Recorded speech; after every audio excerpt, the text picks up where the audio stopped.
La curiosidad es el motor que impulsa la ciencia hacia adelante. El día de hoy mis colegas y yo le vamos a estar dando a conocer o reafianzando los conocimientos sobre las reacciones de descomposición. Pero debemos saber primero qué es una reacción.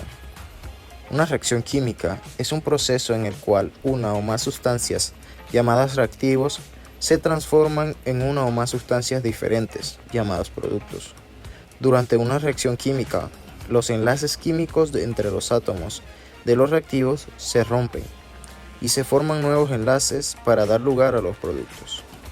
Las reacciones químicas pueden ser representadas o son representadas mediante ecuaciones químicas que muestran los reactivos al inicio de la reacción y los productos resultantes al final. Ellas indican los tipos y cantidades de sustancias que participan en la reacción. En el ejemplo de aquí podemos ver su ubicación y también símbolos como el de la flecha que indica hacia dónde va la reacción o su sentido, y los más, que en el caso de los reactivos indica con reacciona con quién, y en el de los productos y qué produce.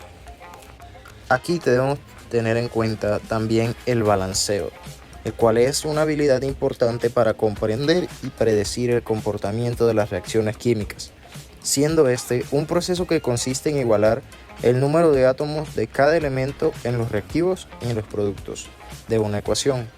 Por ejemplo, en la imagen de aquí vemos que en los reactivos hay menor cantidad de átomos que en los productos.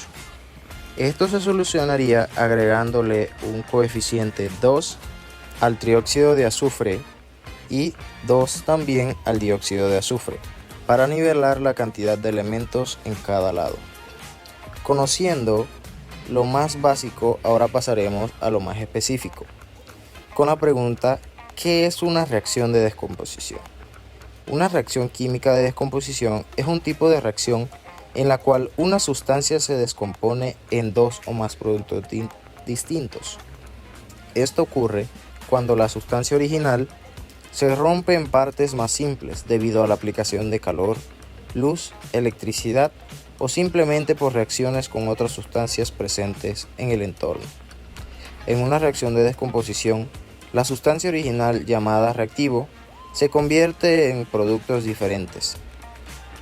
Este proceso puede ser representado mediante una ecuación química en la que se muestra la sustancia que se descompone, el reactivo y los productos formados, como es el ejemplo que se muestra aquí, en el que el reactivo se descompone en dos productos.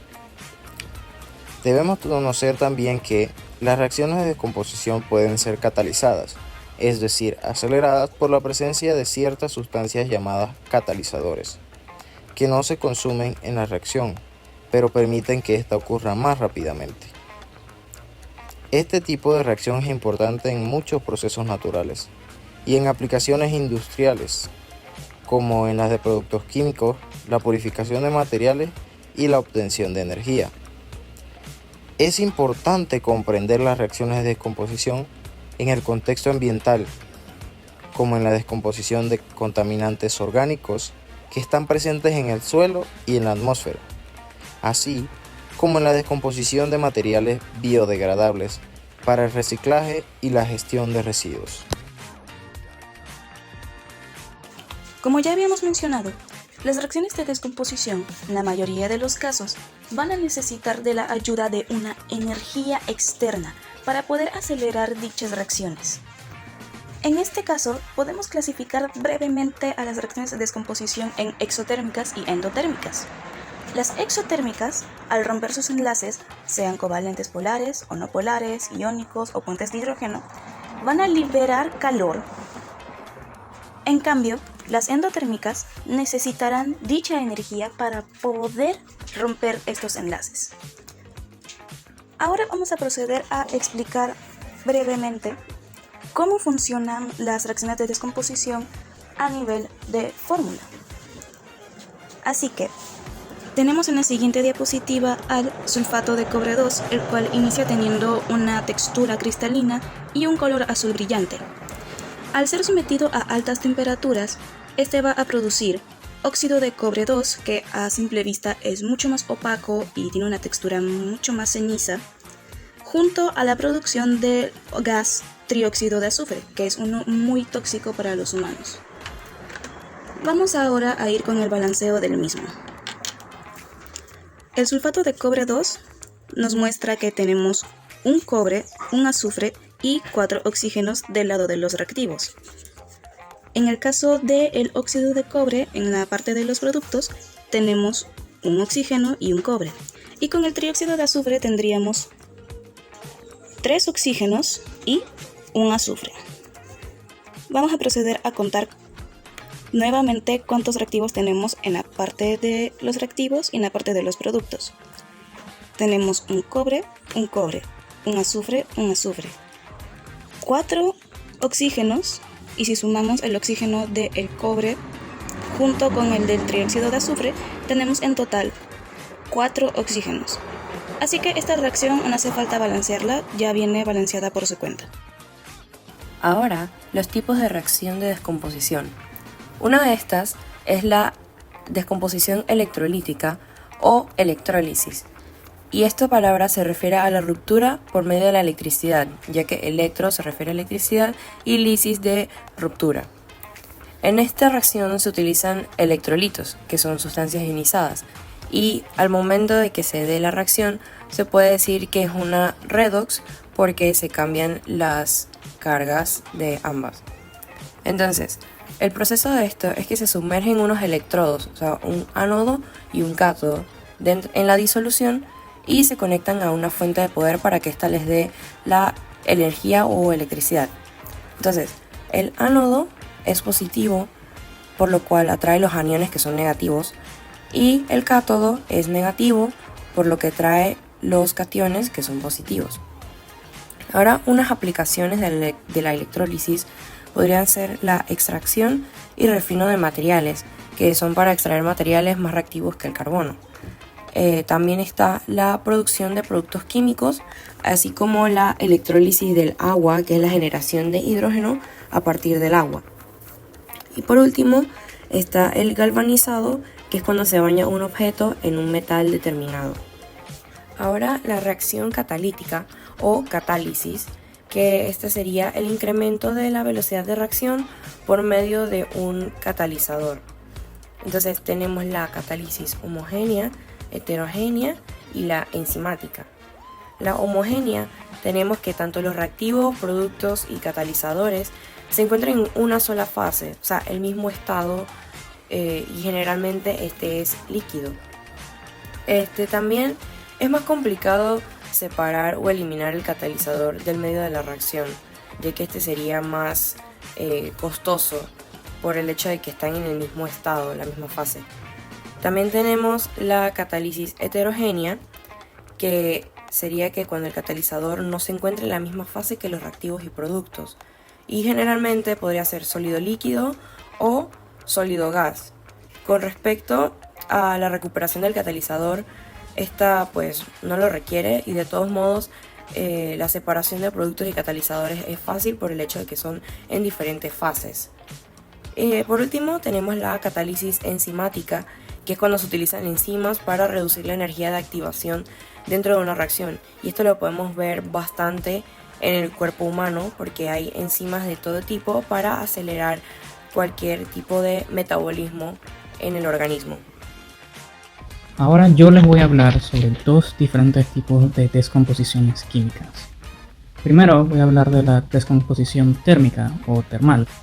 Esta sucede a altas temperaturas y, como el nombre lo dice, descompone a los reactantes químicos en compuestos o hasta sus elementos más simples. En el caso del carbonato de cobre, este se puede dividir en altas temperaturas en óxido cúprico y dióxido de carbono. Usualmente se confunde la combustión con la descomposición térmica, debido a que estas requieren altas temperaturas, pero la combustión solo sucede en situaciones donde se da la ignición, el cual requiere un óxido. La ignición es posible y por eso se da la combustión, no la descomposición térmica, que solo requiere una alta temperatura. Otro ejemplo de descomposición térmica también puede ser el agua, el cual a 2500 grados Celsius se descompone en hidrógeno y oxígeno. Ahora les voy a hablar sobre la descomposición fotónica. También se puede llamar fotólisis. Esto ocurre cuando los fotones interaccionan con los electrones del compuesto reactante. Los fotones no tienen carga, no tienen electromagnética. Si tuvieran carga, eso fuera otro problema gigante. Pero los fotones no tienen carga y por eso pueden interactuar con los electrones. Estos transfieren su energía puramente cinética y excitan a los electrones del compuesto. En el mejor de los casos, para esta charla, se puede decir que los electrones se desprenden del compuesto y esto causa una desestabilidad en el compuesto, causando que éste se descomponga. En otras situaciones, es posible que solo quede excitado los electrones del compuesto. En esta situación, si este compuesto, el cual tiene electrones excitados, entra en una reacción química, se podría también dar una diferente reacción, la cual sería similar a una descomposición. Un ejemplo de fotólisis se puede ver en el agua. Los electrones interaccionan con los fotones de luz del sol, los cuales desprenden hidrógeno y oxígeno.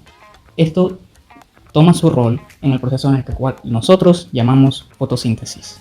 Bien, hablemos de las aplicaciones de las reacciones de descomposición en la medicina. La primera aplicación que podemos mencionar es la descomposición de medicamentos. Creo que es lo obvio y lo que todos tenemos en mente. Muchos medicamentos se descomponen en nuestro cuerpo para liberar el ingrediente activo o compuesto activo, como lo querramos llamar. Por ejemplo, los comprimidos de liberación prolongada se descomponen lentamente en el sistema digestivo para proporcionar un efecto terapéutico sostenido. El metabolismo es un claro ejemplo de reacciones de descomposición dentro de nuestro cuerpo, ya que el metabolismo es una serie de reacciones de descomposición para metabolizar nutrientes y eliminar productos de desecho. Estas reacciones son esenciales para mantener un equilibrio bioquímico adecuado para nuestro cuerpo. Detección de enfermedades. ¿Por qué la detección de enfermedades? Algunas enfermedades o condiciones pueden alterar las reacciones de descomposiciones normales dentro de nuestro cuerpo. Un claro ejemplo es el cambio en los niveles de las enzimas hepáticas, que puede indicar una enfermedad hepática. Tratamiento de ciertas enfermedades. Esta es otra de las aplicaciones, debido a que comprender las reacciones de descomposición que se llevan a cabo dentro del cuerpo nos permite desarrollar terapias específicas. Por ejemplo, algunos fármacos actúan inhibiendo ciertas reacciones de descomposición que son perjudiciales para el cuerpo. Ahora, demos ejemplos claros y concisos. Voy a dar solamente dos. La quimioterapia se basa en medicamentos que inducen la descomposición de las células cancerosas, impidiendo su crecimiento y su propagación. La quimioterapia es un claro ejemplo de una reacción de descomposición. Otra reacción de descomposición que podemos ver dentro de nuestro cuerpo es la descomposición de agentes patógenos. Esto lo podemos ver con los antibióticos, que funcionan al descomponer las paredes celulares de las bacterias. Esto los lleva a su muerte.